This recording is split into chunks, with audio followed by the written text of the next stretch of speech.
Ողջույն։ Երեք աշխատանքային օրվա ավարտին ՔՊԻ կայքը հրապարակեց ինչ-որ թուղթ ու անունը դրեց ընդդիմության հեղաշրջման պլան։ Քիչ անց դատախազությունը հայտնեց, որ հրապարակումը ուղարկվել է քննչական կոմիտե, իսկ առավոտյան բնականաբար իրավապահները հարձակում գործեցին մի քանի տասնյակ հասարակական քաղաքական գործիչների, ակտիվիստների, կուսակցական գործիչների, падգամավորների տների վրա։ Ուշադրություն դարձրեք։ Երեկոյան դատախազությունը ուղարկում է այդ հրապարակումը քննչական կոմիտե, առավոտ արդեն քննչական կոմիտեն հրապարակում է մանրակրկիտ իբր ծրագիր, ափալ-թափալ գրած, հետո էլ քննչականը մի հատ էլ հաղորդագրություն է տարածում ու լրատվականներին խնդրում է, որ շփոթել են, տարածխալներ են արել, խնդրում են ուղղենք։ Վստահ եմ, որ ժողովրդի մեծամասնության իրավապահ համակարգի ու ՔՊԻ համոզմամբ այս պլան կոչված աբսուրդը հորինել են Փաշինյանն ու մի քանի ՔՊԱ-կաններ, որոնք աշխատում են նաև որպես ֆեյք։ Շատ պարզ, անգրագետ կազմված, ցածր մտավոր կարողություն ունեցողների մտքին հասանելի թուղթեր։ Կարևոր էլ չէ, կարծում եմ լուրջ բան հորինելը, իրենց պետք էր, որ տակը մի հատ թուղթ լինի, որ քննչականը սկսի ձերբակալությունները։ Ինչու է Նիկոլ Փաշինյանին պետք հորինել նման բան։ Դա գալիս է իր վախերից։ Օրերս Սամվել Կարապետյանի կալանքի վերաբերյալ խոսելիս ասացի, որ այս մարդը վախերի մեջ է։ Սրանով շահագործում է իրավապահ համակարգը իր հոգեբանական վախերի համար։ Փորձում է ցույց տալ, որ իրավապահները իր ծառաներն են, պատրաստ են ենթարկվել իր ամեն անհեթեթ հրահանգին։ Կարող եմ այս սենց մի բան մոգոնել, վերագրել ում ուզում եմ ու ուղարկել հետևներից։ Տեսեք իմ հանձնարարականները կատարում են, ինչքան էլ աբսուրդ լինեն դրանք։ Այսօր են կատարում, ու ամեն օր չեն կատարելու։ Բայց մարդկանց մոտ լիքը հարցեր են առաջանում այս ձեր շոուից։ Հեղաշրջման պլանը այսպես կոչված, շարունակությունը, իրենց սաղ կուսակցությունով տարածելը, այդ ձայնագրությունները դեռ քննչական գործընթացի մեջ են, մի անգամից հրապարակում են նախաքննությունը, ավարտվել է ուրեմն։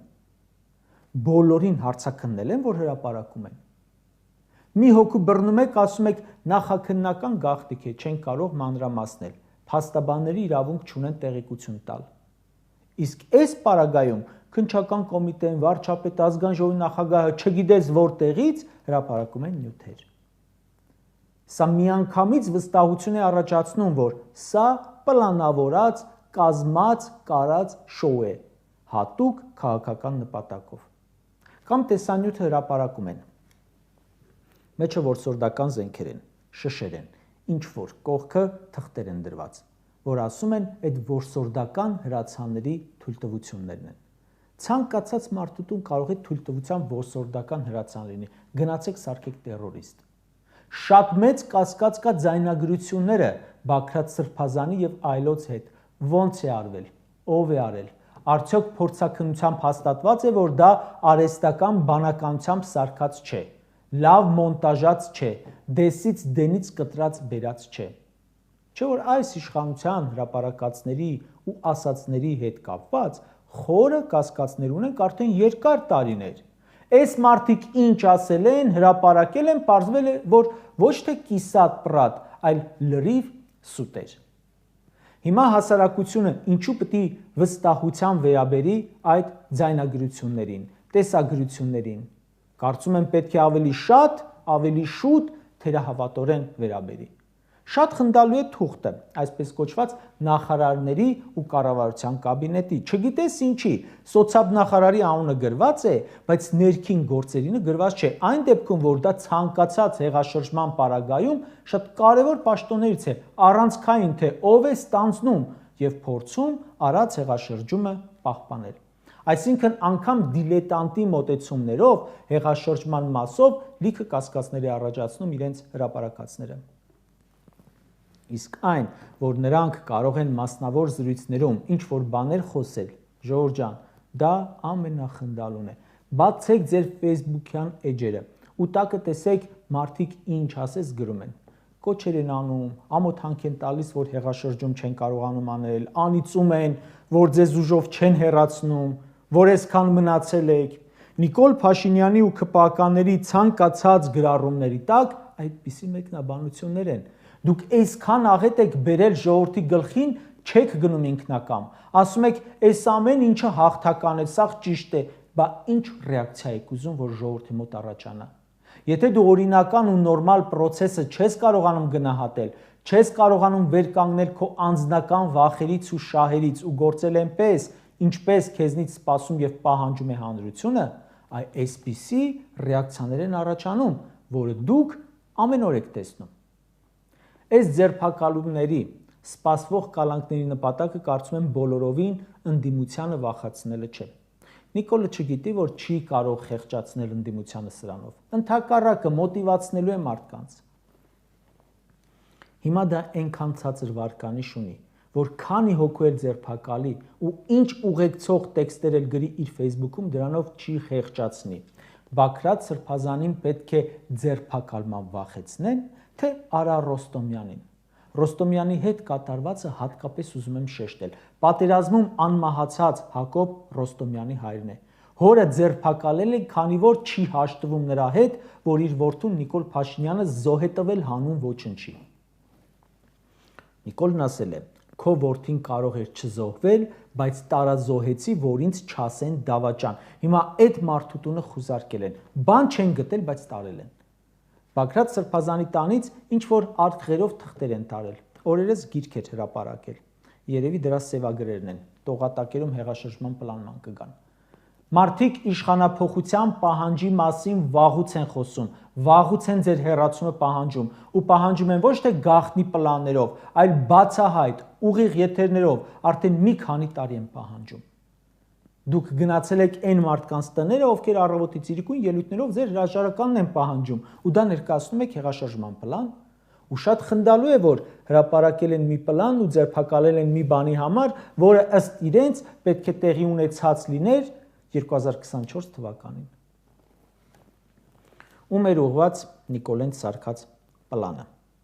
Բացի այն, որ իր վախերն էր փարատում, փորձենք սա հասկանալ, թե ինչ կա սրա տակ,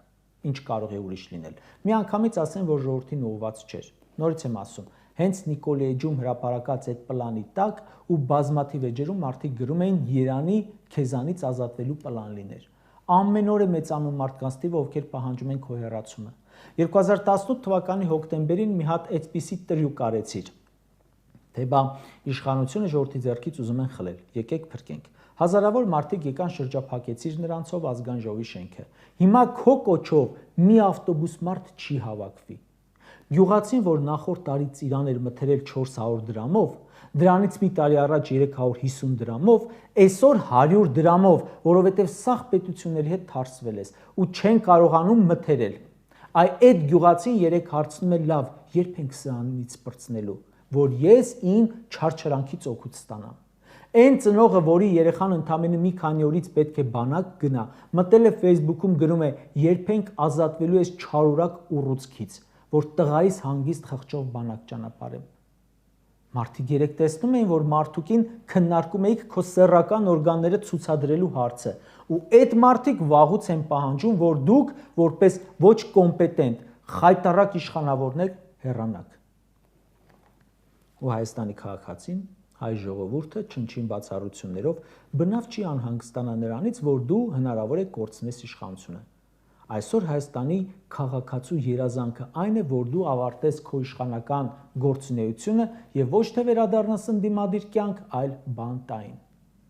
Կձերբակալես էլ, կկալանավորես էլ մի քանի ընդդիմադիրի, 10, 20, գուցե ավելի շատ, բայց քեզ ընդդիմադիր չէ այդքան հոգի, քեզ ընդդիմադիր է ժողովուրդը, դա է քո խնդրեմը,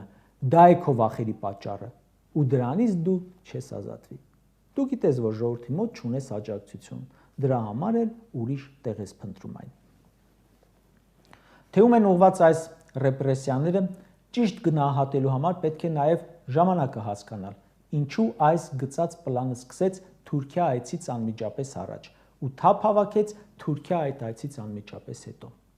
Այցից առաջ մի ազդակ ուղարկեց թուրք բարեկամներին կալանավորելով Սամվել Կարապետյանին։ Այցից հետո տերոր է սկսել ընդդիմախոսների դեմ։ Մամուլը գրում է, որ զանգել են Պոլսահայ համայնքի ներկայացուցչի, որը Թուրքիայի նախագահի ապարատի սերտ առնչություն ունեցող մարդ է,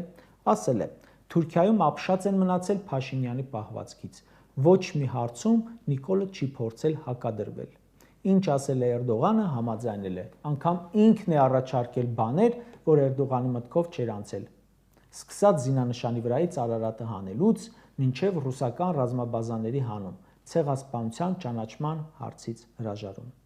Ըստ երևույթին Նիկոլի պատվիրակության անդամներն էլ այստեղ-այնտեղ պատմում են, թե ինչ ջերմ ընդունելություն է եղել, ինչ ուրախություն ու զարմանք։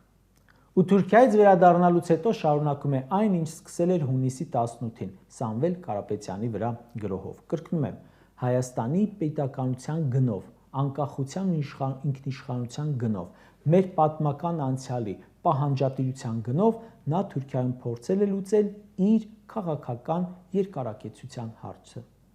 Ու սա ըստ երևույթին ոչ թե հեղաշրջման պլան է, այլ ավելի շուտ Նիկոլ Էրդողան-Ալիև համատեղ պլան հայ ժողովրդի ու Հայաստանի դեմ։ Պլանն էլ ըստ երևույթին գծվել է Ստամբուլում։ Դրա համար եկեք մեզ մի կերակրեք հերթական